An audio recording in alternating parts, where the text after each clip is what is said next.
Assalamualaikum warahmatullahi wabarakatuh. Bismillahirrahmanirrahim. Selamat pagi anak-anakku. Hari ini kita akan belajar tentang IPA ya. Dilihat LKS-nya halaman 15 tentang pengklasifikasian makhluk hidup. Oke. Untuk yang minggu kemarin kita sudah membahas tentang ciri-ciri makhluk hidup. Ada ciri-ciri makhluk hidup dan ada juga makhluk yang bukan makhluk, benda yang tidak hidup. Nah, mempunyai ciri-ciri yang berbeda. Sekarang tentang pengklasifikasian makhluk hidup.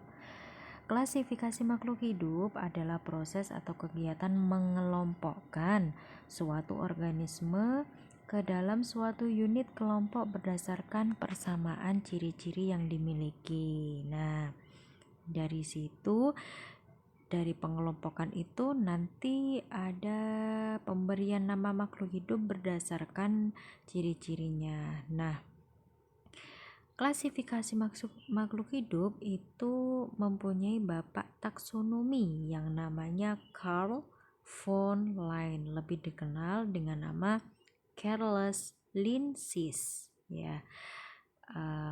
Tahun 1708 sampai 1778.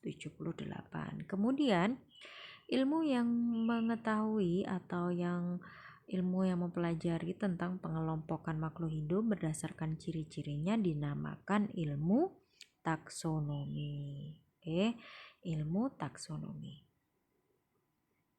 Kemudian tujuan klasifikasi makhluk hidup itu apa? Ada beberapa tujuan. Yang pertama, mempermudah dalam mempelajari dan mengenal berbagai macam makhluk hidup. Karena di bumi ini mempunyai berbagai jenis dan berbagai ragam makhluk hidup sehingga kita akan lebih mudah untuk mengenalinya. Kemudian yang kedua, mengetahui hubungan kekerabatan antar makhluk hidup. Yang ketiga, mengetahui manfaat makhluk hidup untuk kepentingan manusia. Dan yang terakhir, untuk mengetahui adanya saling ketergantungan antara makhluk hidup yang satu dengan makhluk hidup yang lainnya. Jadi antara satu makhluk hidup dengan makhluk hidup lainnya itu saling berhubungan. Kemudian dari sini kita akan mempelajari tentang kunci determinasi. Ini yang agak sulit ya. Kunci determinasi ini merupakan cara atau langkah yang dilakukan untuk mengenali organisme dan mengelompokkannya. Nah, dari kunci determinasi ini kita akan mempelajari tentang ciri-ciri organisme yang disajikan dengan karakter yang berlawanan. Nah, kunci determinasi ini yang pertama yaitu harus mempunyai dikotom. Dari gambar di sini ada beberapa ciri-ciri, misalnya contohnya lumut paku, nipah, pedada. Nah, dari situ ciri yang pertama misalnya berspora. Dari keempat tumbuhan ini, lumut, paku, nipah, pedada, dari situ satu ciri berspora. Yang dari 4 tumbuhan itu yang termasuk berspora apa?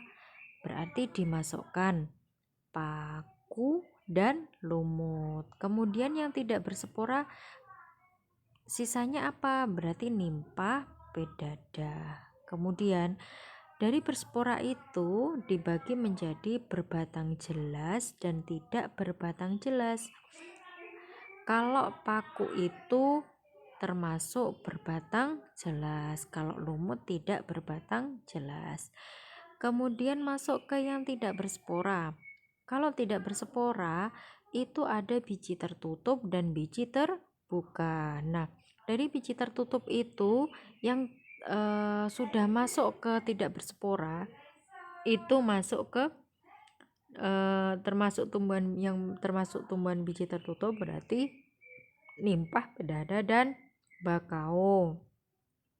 Yang termasuk biji terbuka berarti pinus. Nah, dari situ nanti dibagi lagi ada ciri-ciri apa lagi yang termasuk di dalam kelompok tersebut. Pasti ada ciri-ciri yang berbeda antara satu kelompok tumbuhan dengan kelompok yang lainnya. Dilihat LKS-nya halaman 16, nggih. Halaman 16 dibaca kunci determinasi. Nah, dari situ nanti misalnya lumut. Lumut berarti mempunyai ciri 1A sama 2B.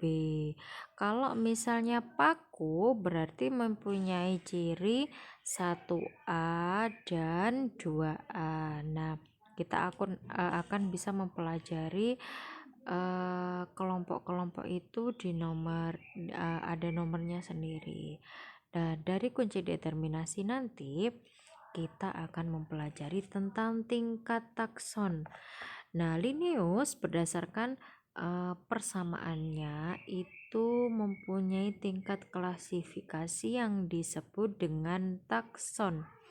Takson merupakan urutan subunit atau kelompok dari tingkatan tertinggi hingga tingkatan terendah. Kalian harus menghafalkan takson yang paling tertinggi itu adalah kingdom ya. Kemudian takson yang kedua adalah filum atau divisi pada tumbuhan. Kemudian takson yang ketiga, urutan yang ketiga adalah kelas, kemudian ordo, famili, genus, spesies. Tentunya kalian sudah mempelajari di kelas 6G. Jadi harus hafal urutannya mulai dari kingdom, filum, kelas, ordo, famili, genus, spesies. Dihafalkan, G. Kemudian dibuka LKS-nya halaman 17 tentang tata nama ganda. Nah, di dalam penulisan ilmiah itu ada tata cara penulisan yang benar yang dinamakan binomial